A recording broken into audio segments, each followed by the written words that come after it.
Roosevelt signs the Bill of Rights. I've always appreciated the American Legion. My gratitude to the American Legion. Thank you all of the American Legion. We have millions of veterans that are members of our organization. Thank you.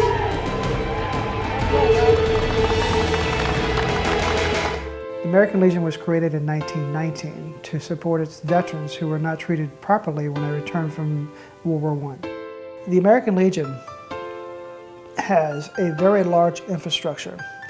We have 130,000 veterans who are here that want to make a difference to support not only the veteran but their families. We have chosen Project VetRelief as our vehicle to move forward to support these veterans and their families.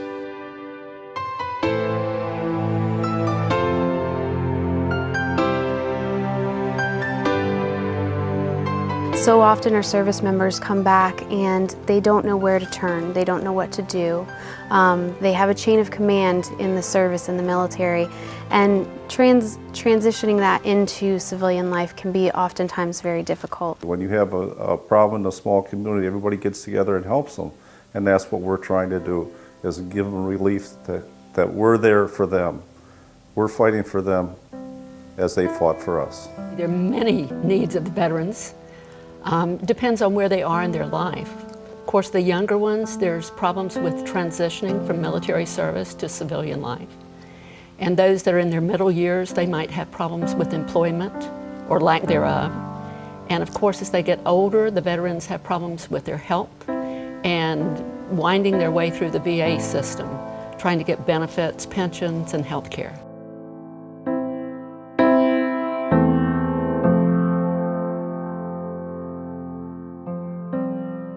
What takes place when a person goes to war, there's a lot of unforeseen events that people don't acknowledge as a civilian here in America, because you don't see, or you don't have the understanding of what it feels to have somebody point a gun at you repeatedly and not to know whether or not you're going to live or die.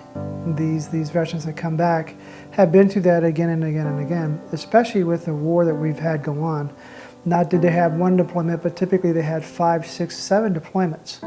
When a person goes through that kind of duress, it affects them. I joined in December of '99 while I was still in high school. Left for basic training a week after I graduated in 2000, and basically started my career from there.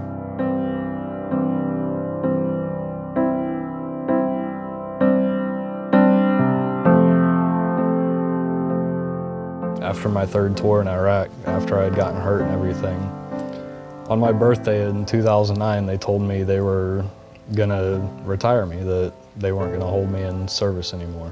It was a long emotional day because I'd been in for 11 years. I was in E6, planning on being in the rest of my life, basically. And to find out that everything that I had done throughout my adult life was gonna end. You have a passion for what you do, and then all of a sudden you can't do it anymore.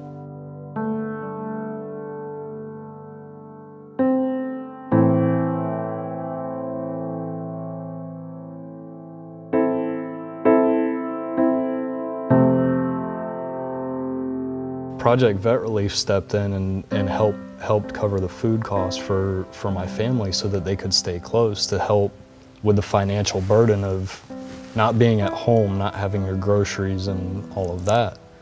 And it was a huge relief for me knowing that I'm in the hospital, there's nothing I could do to help, but knowing that they were taken care of. That was just a huge blessing.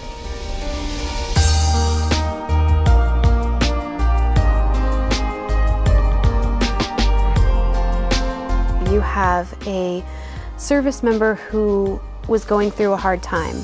We get them back on their feet, we get them the benefits they deserve, and we get them a community of support. We don't want any service member to feel that they're alone, and that's our vision. Our vision is a nation where no service member stands alone. So we're there with them through the process. I had a gentleman give us a call. He said that he was recently released from the military with an honorable discharge. He said he had 2 children and a wife. They were staying at a local motel. They needed food. He said he hadn't found employment yet for the motel that he was staying in. Was very seedy. I mean, I was familiar with it because I lived in the area. They had the prostitutes, the drug dealers coming out of there, and I had to get them out of there.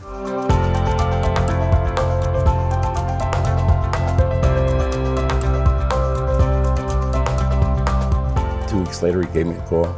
He got employment. Thanked us profusely for our assistance. And part of that's because of VetRelief. All you have to do is basically the toughest thing for a veteran to do is ask. You have to be willing to go that step and admit that you need help. And it's not a pride thing. You're not going to lose any pride admitting that you need help. The thing is you just need to ask. Project VetRelief gives a hand up, not a handout. Our job is to go ahead and give them a hand up, help them get to where they need to be by providing that support. They fought for us, we fight for them. Join us as we fight the good fight.